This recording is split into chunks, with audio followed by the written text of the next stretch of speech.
My name is Wanger Ayu.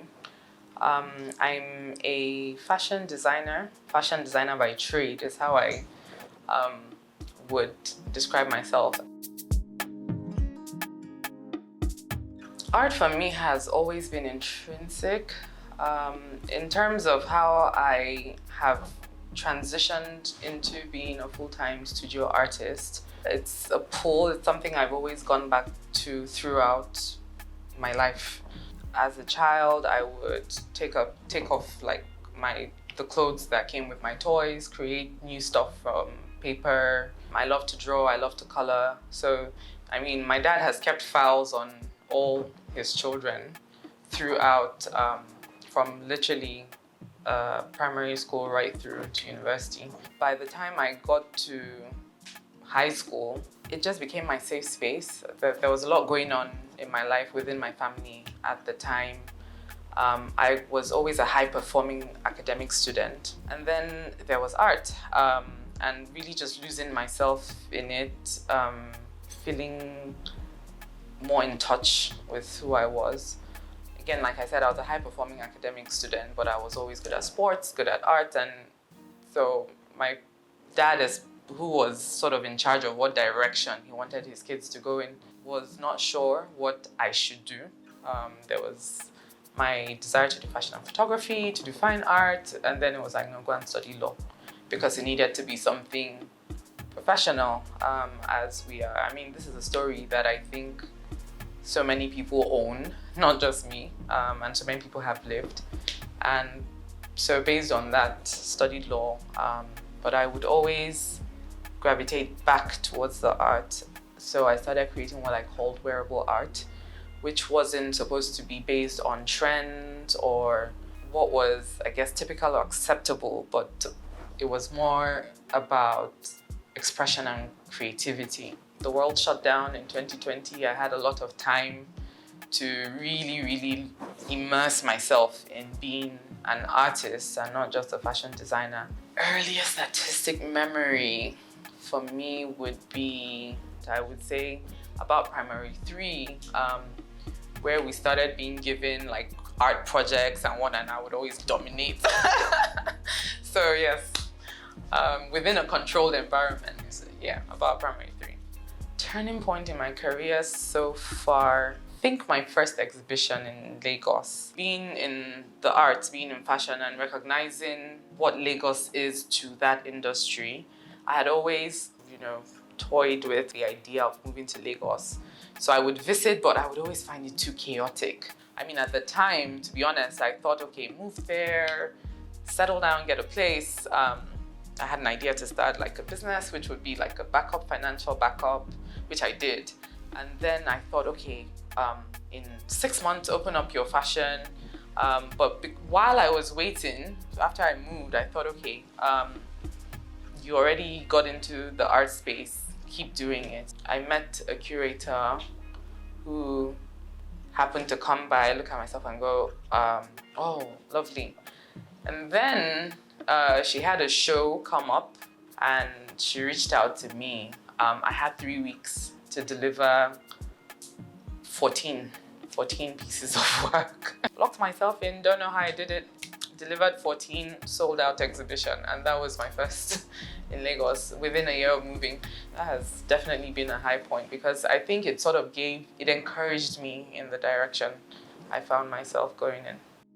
Greatest artistic influence. My practice is very experimentational. I'm constantly evolving what I'm doing, reworking what I'm doing. It's not really fixed on any one thing or any one person. However, I would say I've been fascinated by fabrics, especially hand-woven fabrics, the history they hold, the art of creating them. I would say I've been fascinated recently by Magdalena Abakanowicz, a Polish artist, she's late now, who experimented on a grand scale with threads and fibers and fabrics because she wanted to sculpt, and there was a lot going on for her at the time, the Nazi occupations, things with the Jews, and she watched her mother's arm get cut off, things that she needed to express and didn't have the, I guess, approved material with which to express those. And so she started working with fabrics, creating this, large-scale fabric sculptures. It sort of speaks to what I'm trying to do and I guess the kind of story I'm trying to tell. My creative process, usually I start from research. I like to ground the things that I do. It's nice to want to flitter and fritter and just make pretty things. We all like, pretty things, but I also like things that speak to the heart of certain issues, especially things that concern maybe struggles that I might be experiencing in the now, things I might have gone through. Because a lot of these issues need someone to give them a voice and help people connect. At the moment, I'm fascinated with handwoven fabrics. So although I have started that work and that research with handwoven fabrics that reflect my own background, my own tribe, through my research, I've also come to realize that handwoven fabrics are the one thing that you will find in almost any African village. And I don't just mean Nigeria, I mean across the continent. And so there is something to be said about the thread that connects all of us. Way before industrialization, started, you have these practices. And so I think for me, it sort of says to my mind that at the root of all of us is something that is common, is something that binds, is something that unites us, not just as individuals, not just as a race, but as the human race. I am able to work in the abstract, but I find that I connect more to people, and based on that, I prefer to express in that way. I would describe my artistic style as being conceptual, figurative and conceptual. Yeah. The inspiration behind this body of work is the idea of marriage as the ultimate achievement, especially within Africa and West Africa. And the idea that a woman is incomplete until she has attained and achieved marriage.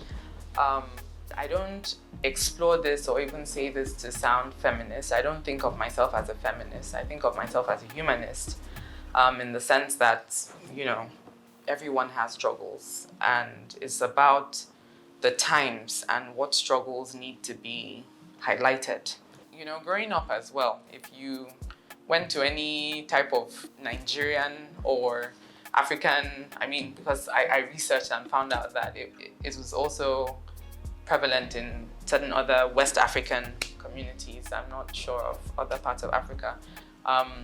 Even in terms of things like our playground songs are sort of, they indoctrinate you, things like, who is in the garden? A little fine girl. Can I, It's like, and then there's the idea of going to pluck a rose. I've come to your garden to pick a flower. And then, things like, when will you marry? This year or next year? Then you start to get older and people are going down this path because yes, it's the law of life, it's the law of nature. I feel that in life, you can birth so many things. You can birth ideas, you can birth movements, you birth children, you can birth a lot of things that matter. And it's not about being man or woman. However, the patriarchy has decided that.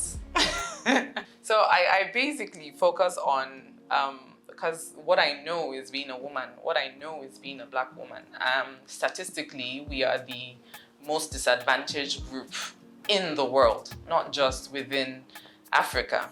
And so I want to highlight our strength. I want to highlight our beauty. I do explore male subjects once in a while, if it ties into a story I'm trying to tell, because Black men come from us, and they are to be protected, in my opinion, pretty much in the same way. But what I know is being a woman, and I also understand, the things I've gone through the things I am going through. Because sometimes I even look at this blackness thing as maybe a trend, which is dangerous. And it's why because there's a fine line for me, for example, between the Black Bodies movement, which I feel turns the African into a caricature, versus representing blackness in your art. And I try to basically distinguish that. I might be painting a lot of dark-skinned individuals, dark-skinned females, but if you look through the work, even in terms of tones and shades, it tends to be varied. It's about representing blackness in our variety, in our richness, in our, multiplicity, as opposed to going with black bodies, a thing that has become a trend and has also inadvertently become a caricature. So the way in which my work relates to the theme of the exhibition, I would say, is because at the heart of what I do, I'm looking at historical practices. I'm looking at culture. I'm looking at what is at the root of who I am, and also what our society has become. But in doing that, I'm also putting forward modern ideas, I think, with how, for example, we view marriage, how we view women, how we view being African, because this has evolved over time. It wasn't always acceptable. It wasn't always even represented, to be honest, within the arts. It wasn't something that you would see. So I think even that in itself is modern. Even in terms of how I'm using the materials, there's a focus to an extent on materiality with my work. It's sort of exploratory, wanting you to understand that without the advent of, say, Western artistic practices, how could our own traditional practices have evolved without that sort of direct influence? Success to me is freedom. It's freedom, to be very honest, because I think just by virtue of the fact that I can wake up every day and sit down somewhere and just, play with the things that I love, because it's play to me, it's work to a large extent, but it's play to me because I enjoy it. I wake up every day, I want to go into my studio, I have an idea, I want to write it down. I have other things running at the background, I should say. But success to me is freedom. It's the freedom to be, it's the freedom to own my decisions, to make my choices, to be answerable to God. Art and history, in my view, cannot be separated. It's important to telling our stories, it's important to keeping our records, it's important to ensuring that certain things are not forgotten, obliterated, because it becomes something to protect, What I mean, like writing down our history is just as important. But I think all these various forms of expressing, of preserving, of helping other people learn and teach. For example, there are people who would never pick up an African history book, but they will turn up at an exhibition, and in that moment they're learning, they're experiencing something different. So I think that art is sort of like the PR for any society, and any serious society invests in its art. It's the PR. The creative sector is the PR for any society. It's hard for me to pick out a favorite, but at the moment, I'm kind of leaning towards one of them. It's difficult. I think that there's a story in each one that is personal, and so I connect to each one differently. I think the most challenging part for me with this was trying to determine if I was going to, because the first set of works I think I showed that had the fabric, it had it like more loose, more draped. I worked on canvas, but there was a lot of it everywhere. So it was trying to decide if I wanted to keep working directly on the fabrics or if I wanted to work on canvas directly, and then how to introduce the fabric so that it's cohesive and it's also balanced. That I think that for me was a challenge, but once I sort of got going, it sort of rolled, it just flowed. The easiest part of creating the work for me would be painting. it's like coloring. I mean, maybe drawing. I enjoy portraiture. I enjoy capturing faces. I enjoy expressions. I enjoy eyes. I think maybe the drawing actually might have been the easiest part for me. What impact do I want the viewers to go away with? Just to have a broader mindset about, I guess, the things that are the ideas that are handed down to us, the way we view and understand culture, understanding that culture is a man-made concept and it's very fluid. It's constantly evolving, constantly changing. What we recognize today as culture is not what it was even 2 decades ago. I mean, talk to any Gen Z and they'll tell you a thing or two about no, that's how your generation did it. And that is going to have, whether or not we like it, a long-term impact, over the years. These things affect how we view ourselves, how we raise our children, So if we don't start to, especially because as a people, as Africans, as West Africans, we are taught not to question because people are older. It's being reflected in our politics, it's reflected in the way we make our decisions, even how we pick our leaders, because we are not supposed to question, we are supposed to accept. I want people to walk away questioning what they know, questioning what they believe, questioning just everything really. Because if we can't question things, if we can't pull them apart, then we can't put them back together for them to make any sense, especially as we move forward into the future. The biggest and most important lesson I have learned so far through this journey is patience. Because I struggle with being patient. I'm an overachiever. I'm also a perfectionist. So I kind of want things to be done and then to say, look, I just want to get where I'm going. But the artistic process will teach you patience. If there's anything it will teach you, it is patience. You can't compare yourself to anyone. You can't compare your journey to anyone else's journey. The amount of time it takes someone to get somewhere is not the same amount of time it's going to take you to get there. You just have to be patient. You have to stay focused. You have to keep doing what you're doing. But without patience, first of all, you can't even, because you're going, if you lose patience, then you get irritable. Then you're like, oh, why am I doing this thing? Then you're giving up.